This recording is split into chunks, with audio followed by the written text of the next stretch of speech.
मानसादीं समर्प्य स्नानोपचारान् समर्पयेत्। ॐ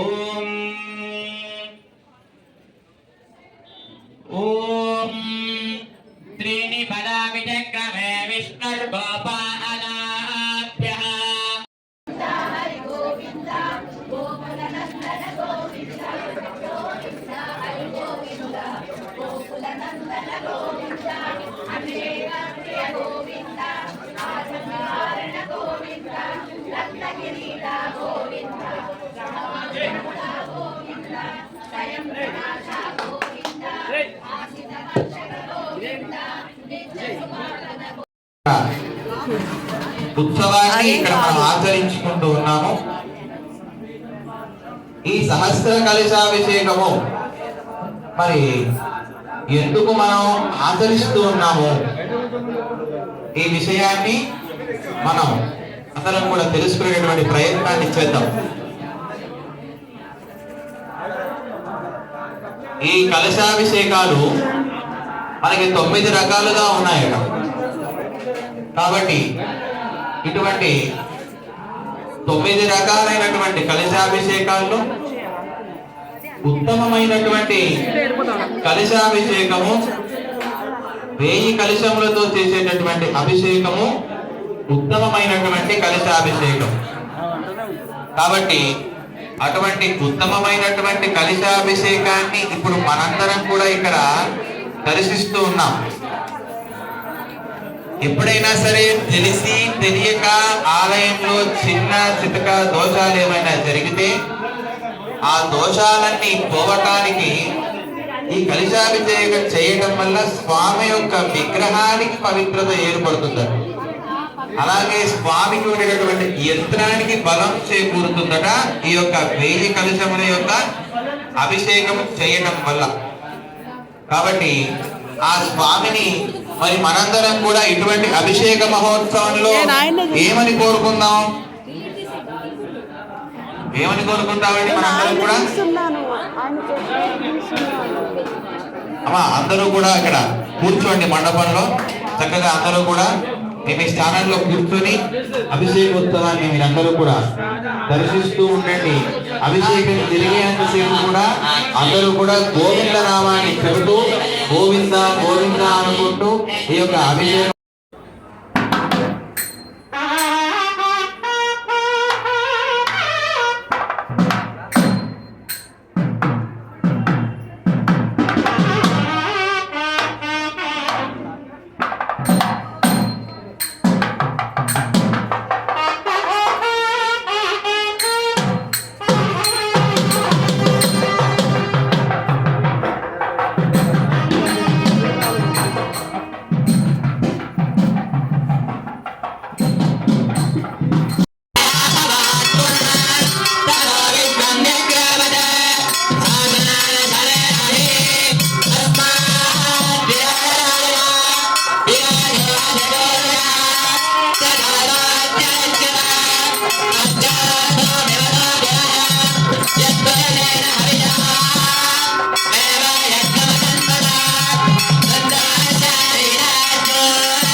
సంతాన